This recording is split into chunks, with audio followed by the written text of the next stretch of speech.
Hello, my friend, and welcome to Wisdom Trek. I am Guthrie Chamberlain, your guide to wisdom and creating a living legacy. Thank you for joining us for our 5-day-per-week wisdom and legacy building podcast. This is day 489 of our trek, and today is Motivation Monday. Every Monday, we will hike the trails of life that will encourage and motivate you to live the rich and satisfying life for this week. Today, let us explore a trail called What is Motivation? We are broadcasting from our studios at the Big House in Marietta, Ohio. On Wednesday of this week, we will be heading to Mesa, Arizona for 5 days to work with our partners there on the construction project. It is nearing completion of this phase, and we anticipate the first 12 townhome units to be ready to go on the market by the end of 2016. We are certainly motivated to complete this phase, and hopefully we will be able to start phase 2 early in 2017. Motivation is one of those words that we think we understand, but many of us do not fully grasp the concept. Motivation is closely tied to both your ability and your attitude. As the famous football coach Lou Holtz said, ability is what you are capable of doing, motivation determines what you do, attitude determines how well you do it. And as we break camp and head out on our trek for today, let us invest time exploring the concept of what is motivation. Motivation is powerful, yet a tricky beast. Sometimes it is really easy to get motivated. You find yourself wrapped up in a whirlwind of excitement. Other times, though, it's nearly impossible to figure out how to motivate yourself, and you're trapped in the death spiral of procrastination. Today, and over the next 2 Mondays, I want to share the best ideas and most useful research on how to get and stay motivated. Now, this isn't going to be some sort of rah-rah, pumped-up motivational speech. That's just not my style. Instead, we are going to break down the science behind how to get motivated in the first place, and then how to stay motivated for the long run. Whether you're trying to figure out how to motivate yourself or to motivate a team, this information should cover everything that you need to know. Scientists define motivation as the general willingness to do something. It is the set of psychological forces that compel you to take action. That's nice and all, but I think we can come up with a more useful definition for motivation. So what is motivation exactly? The author Steven Pressfield has a great line in his book, The War of Art, which I think is the core to motivation. To paraphrase Pressfield, at some point, the pain of not doing it becomes greater than the pain of doing it. In other words, at some point, it's easier to change than to stay the same. It's easier to take action and feel insecure at the gym than to sit still and experience self-loathing on the couch. It's easier to feel awkward while making a sales call than to feel disappointed about your dwindling bank account. This, I think, is the essence of motivation. Every choice does have its price. But when we are motivated, it is easier to bear the inconvenience of action than the pain of remaining the same.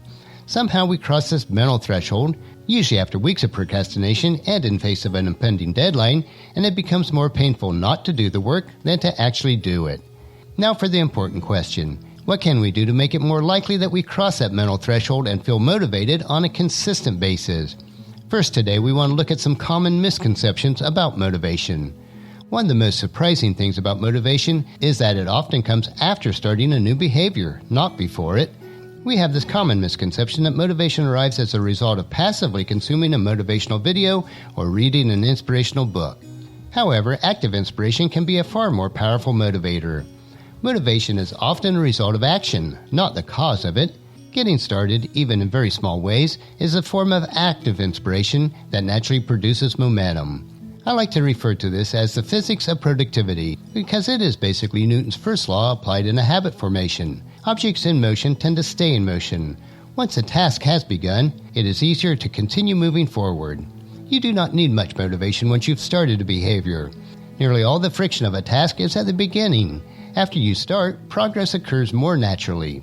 In other words, it is often easier to finish the task than it was to start it in the first place. So one of the keys of getting motivated is making it easy to start. We should also encourage and motivate others in many areas of life, as we are taught in Hebrews chapter 10, verse 24. Let us think of ways to motivate one another to acts of love and to good works. While it is important to motivate others, ultimately we must motivate ourselves. So next Monday we will explore getting motivated and taking action. As we finish our trek for today, let me ask you, are you taking actions in areas of your life that you desire change? Let me know if I can motivate you to get beyond planning and to take action. Tomorrow's short trek will be part of our Wisdom Unplugged series that we are now hiking on Tuesdays and Thursdays. These 3-minute wisdom supplements will assist you in becoming healthy, wealthy, and wise throughout your entire week. So encourage your family and friends to join us and then come along with us tomorrow for another day of Wisdom Trek, creating a legacy. That will finish our trek for today. Just as you enjoy your daily dose of wisdom, we ask you to help us to grow Wisdom Trek by sharing it with your family and friends through email, Facebook, Twitter, or in person when you meet with them, and invite them to come along with us each day. If you'd like to listen to the past daily treks, they are available at wisdom-trek.com. And don't forget to subscribe to Wisdom Trek so that each day will be downloaded to you automatically. The journal for today's trek is available at wisdom-trek.com. And thank you so much for allowing me to be your guide, your mentor, but most importantly, I am your friend as I serve you through the Wisdom Trek podcast and journal. And as we take this trek of life together, let us always live abundantly, love unconditionally, listen intentionally, learn continuously, lend to others generously, lead with integrity, and then leave a living legacy each day. I am Guthrie Chamberlain, reminding you to keep moving forward, enjoy your journey, and then create a great day every day. See you tomorrow.